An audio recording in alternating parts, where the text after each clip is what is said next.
Test 1. You will hear a number of different recordings, and you will have to answer questions on what you hear. There will be time for you to read the instructions and questions, and you will have a chance to check your work. All the recordings will be played once only. The test is in 4 sections. At the end of the test, you will be given 10 minutes to transfer your answers to an answer sheet. Section 1. You will hear a man telephoning a sports club to ask about membership and facilities. First, you have some time to look at questions 1 to 4.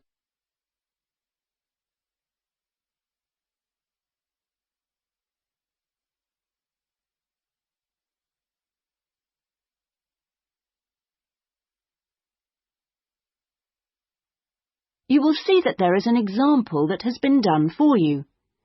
On this occasion only, the conversation relating to this will be played first. Good morning. Sorry, it's gone 12. I'll start again. Good afternoon, Kingswell Sports Club. How can I help you? Oh, good afternoon. I was wondering if you could give me some information about membership and facilities.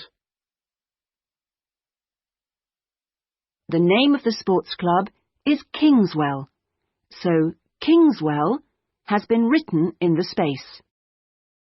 Now we shall begin. You should answer the questions as you listen, because you will not hear the recording a second time. Listen carefully and answer questions 1 to 4. Good morning. Sorry, it's gone 12. I'll start again. Good afternoon, Kingswell Sports Club. How can I help you? Oh, good afternoon. I was wondering if you could give me some information about membership and facilities. Of course. What would you like to know? Do you have tennis courts, for example? No, I'm afraid we don't. We're primarily a golf club. What about football? I heard you had a team. No, I'm sorry.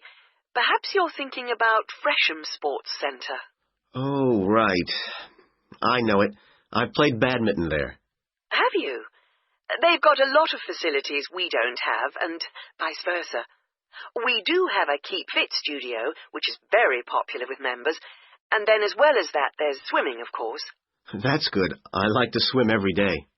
We have a range of classes, too. Do you have judo classes? I'm keen to learn. Well, at the moment, we offer kickboxing. We're planning to add judo and stretch classes soon. We're currently running a range of yoga classes, too. What about relaxing after exercise? I assume you have a restaurant or something? At the moment, we've got a salad bar, which is very popular. We'll also have a fully licensed restaurant by the end of the year. Sounds good. Before you hear the rest of the conversation, you have some time to look at questions 5 to 10.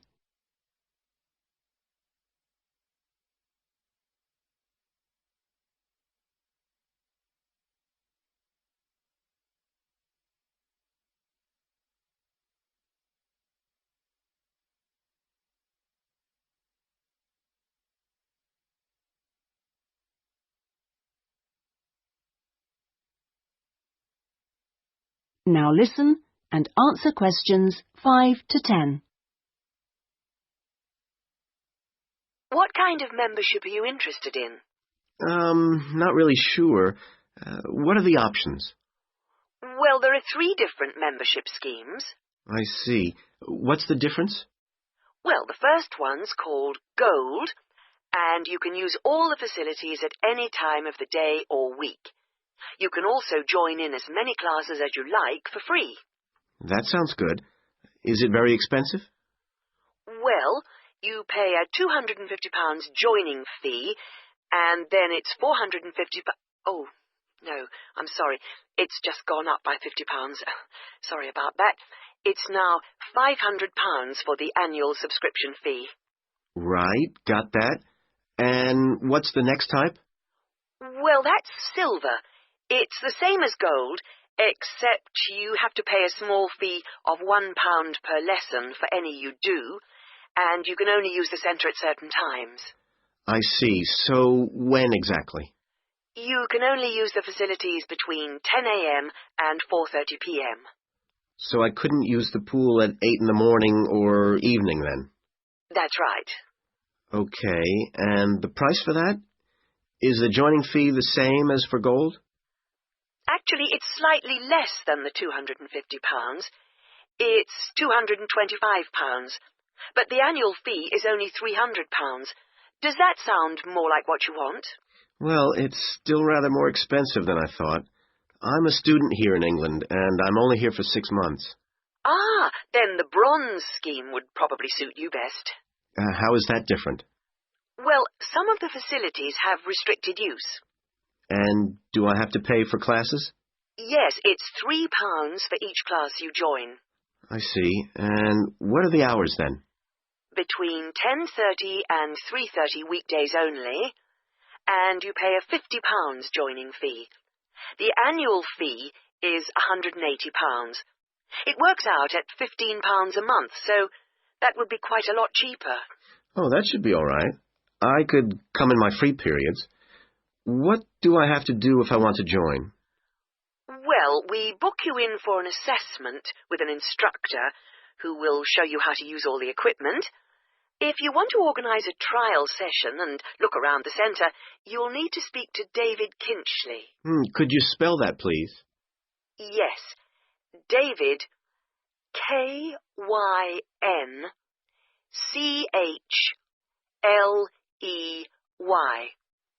I'll give you his direct line number. It's 0458 95 311. Thanks. Thank you for calling Kingswell Sports Club. That is the end of section 1. You now have half a minute to check your answers.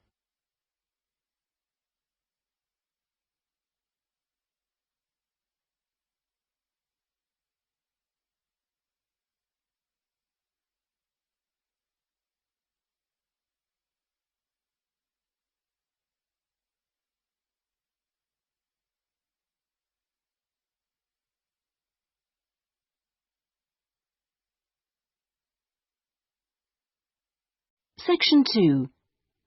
You will hear a local radio broadcast about the Rivenden City Theatre.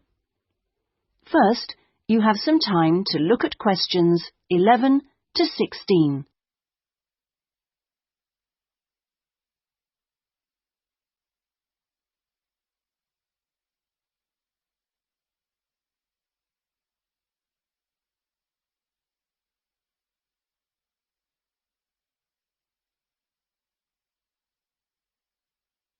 Now listen carefully and answer questions 11 to 16.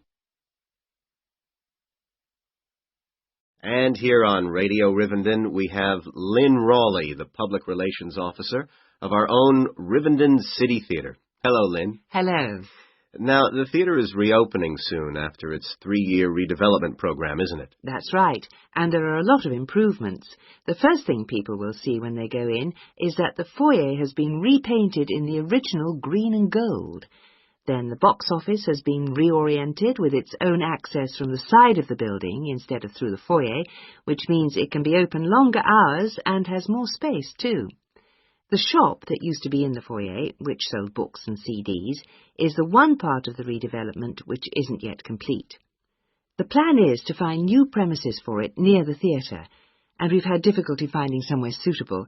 We hope to reopen the shop in the next few months. Will audiences find any difference in the auditorium? Yes, we've increased the legroom between the rows. This means that there are now fewer seats, but we're sure audiences will be much happier. And we've installed air conditioning so it won't get so hot and stuffy. We already had a few seats which were suitable for wheelchair users, and now there are twice as many, which we hope will meet demand. Something else that will benefit audiences is the new lifts. The 2 we used to have were very small and slow. They've now gone, and we've got much more efficient ones. Anything for the performers? Yes, we've made a number of improvements backstage. The small, dark dressing rooms we used to have been converted into 2 large, airy rooms, so they're much more comfortable now. and the state-of-the-art electronic sound and lighting systems have been installed. Before you hear the rest of the talk, you have some time to look at questions 17 to 20.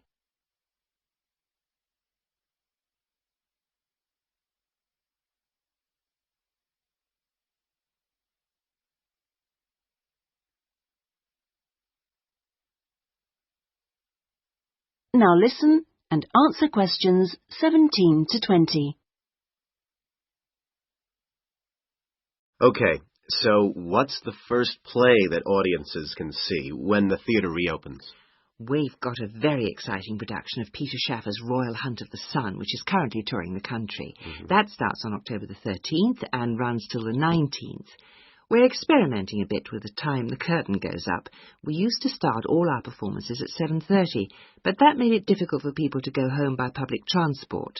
So instead, we're beginning at 7, because at 9:45, when it finishes, there are still buses running. Tickets are already selling fast. The Friday and Saturday performances sold out almost immediately, and in fact now there are only tickets for Monday and Thursday. How much are they? We've introduced a simpler price structure. Ticket prices used to range from £6 to £30, but now they're all £18. They're available from the box office, in person, by phone, fax or post, or online. Okay, Lynn, now if you'd like to give the contact details for the theatre so that our listeners... That is the end of section 2. You now have half a minute to check your answers.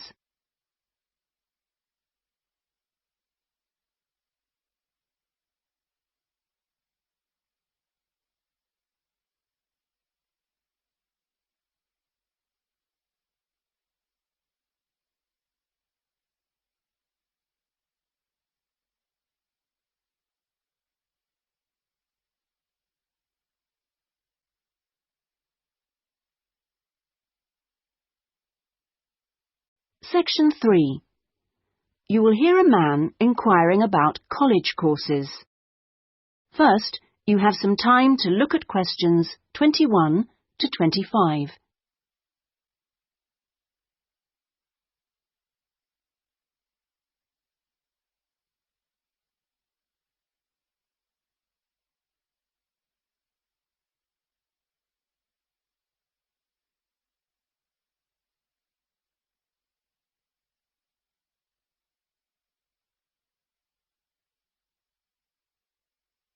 Now listen carefully and answer questions 21 to 25. Hi, can I help you? I was told to come here because I'd like to talk to someone about taking a management course. Right, I'm one of the tutors, so I should be able to help you. Oh, good. My name's Brian Ardley. I've decided to enrol on a part-time management course. A friend of mine took one last year and recommended it to me. Right. Is there anything I should do before the course, like reading or anything? We prefer to integrate reading with the course, so we don't give out a reading list in advance. But we like people to write a case study describing an organisation they know. I've already done that, as my friend told me you wanted one. But would it be possible to sit in on a teaching session to see what it's like? I haven't been a student for quite a while. Fine. Just let me know which date and I'll arrange it with the tutor. Now, could I ask you about the college facilities, please? Anything in particular? Well, the course is 1 day a week, all day, isn't it? So presumably it's possible to buy food. Yes, the refectory's open all day. Does it cater for special diets? I have some food allergies. Provided you warn the refectory in advance, it won't be a problem. Good. What about facilities for young children? I'd like to bring my daughter here while I'm studying. How old is she? 3. Then she's eligible to join the nursery, which is supervised by a qualified nursery nurse. The waiting list for a place is quite long, though, so you ought to apply now. OK. I don't know if our careers advice service would be of any interest to you. Yes, it might help me decide how to develop my career after the course. The centre has a lot of reference materials and staff qualified to give guidance on a one-to-one basis. I noticed a fitness centre next to the college.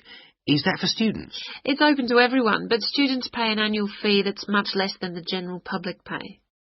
And presumably the college library stocks newspapers and journals as well as books. Yes, and there's also an audio-visual room for viewing and listening to videos, cassettes and so on.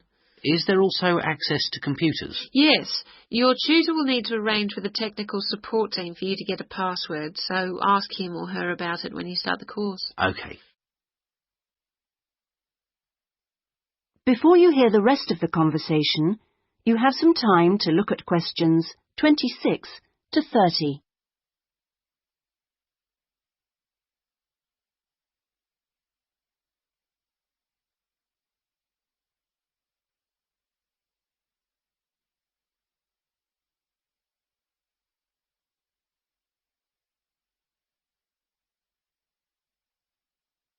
Now listen and answer questions 26 to 30. By the way, do you know about our business centre? No, what's that? It's a training resource, a collection of materials for people to study on their own or use in their own organisations. Uh-huh. You mean books and videos? Yes, and manuals for self-study, plus a lot of computer-based materials so people can work through them at their own speed and repeat anything they aren't sure about. And you can hire laptops to use in your own home or workplace, as well as printers that you can take away. Does it have anything that I could use to improve my study skills? I don't have much idea about report writing, and I'm sure I'll need it on the course. Oh, yes, there's plenty of useful material. Just ask one of the staff. Does the centre cover all the main areas of business? Yes, topics like finance and, of course, marketing, that's a popular one. Local managers seem to queue up to borrow the videos. So it isn't just for students, then? No, it's for members only, but anyone can join. How much does it cost? £100 a year for a company and £50 for an individual, with no discount for students, I'm afraid. Well, that's very helpful. Well, I think that's all. I'd better go home and fill in the enrolment form. Thanks for all your help. You're welcome. Goodbye. Goodbye. That is the end of section 3. You now have half a minute to check your answers.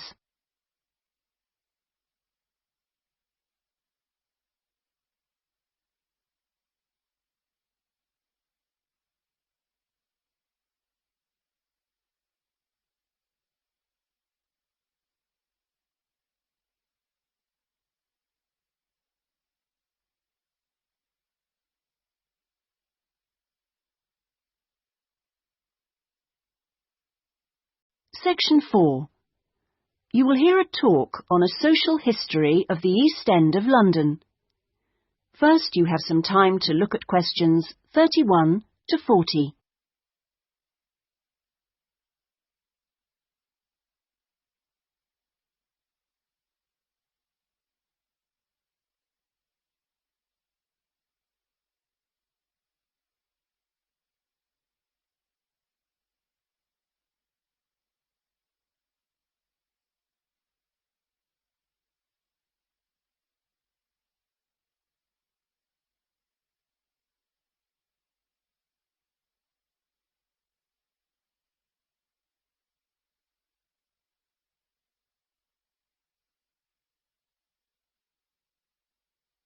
Now listen carefully and answer questions 31 to 40. In the last few weeks, we've been looking at various aspects of the social history of London, and this morning we're continuing with a look at life in the area called the East End. I'll start with a brief history of the district and then focus on life in the first half of the 20th century.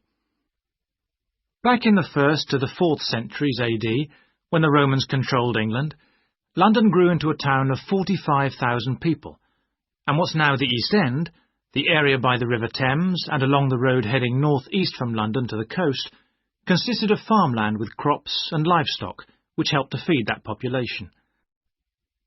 The Romans left in 410, at the beginning of the 5th century, and from then onwards, the country suffered a series of invasions by tribes from present-day Germany and Denmark, the Angles, Saxons and Jutes, many of whom settled in the East End.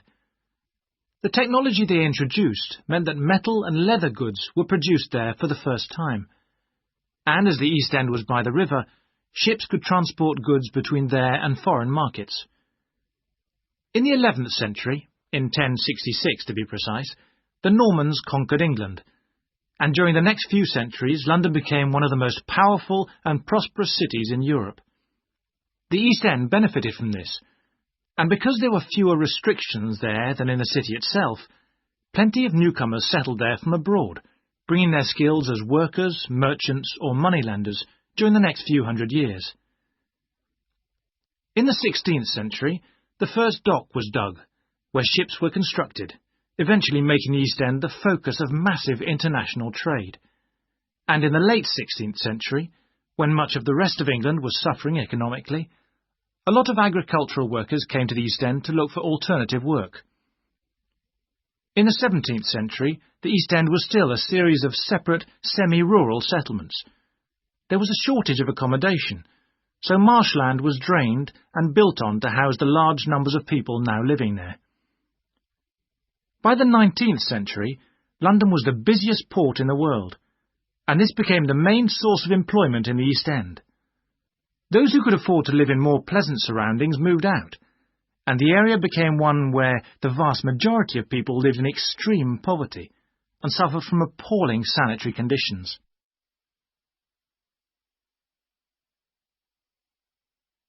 That brief outline takes us to the beginning of the 20th century, and now we'll turn to housing. At the beginning of the century, living conditions for the majority of working people in East London were very basic indeed. Houses were crowded closely together and usually very badly built because there was no regulation. But the poor and needy were attracted by the possibility of work, and they had to be housed. It was the availability rather than the condition of the housing that was the major concern for tenants and landlords alike. Few houses had electricity at this time, so other sources of power were used, like coal for the fires which heated perhaps just one room. Of course, the smoke from these contributed a great deal to the air pollution for which London used to be famous. A tiny, damp, unhealthy house like this might well be occupied by 2 full families, possibly including several children, grandparents, aunts and uncles. Now, before I go on to health implications of this way of life, I'll say something about food and nutrition. That is the end of section 4. You now have half a minute to check your answers.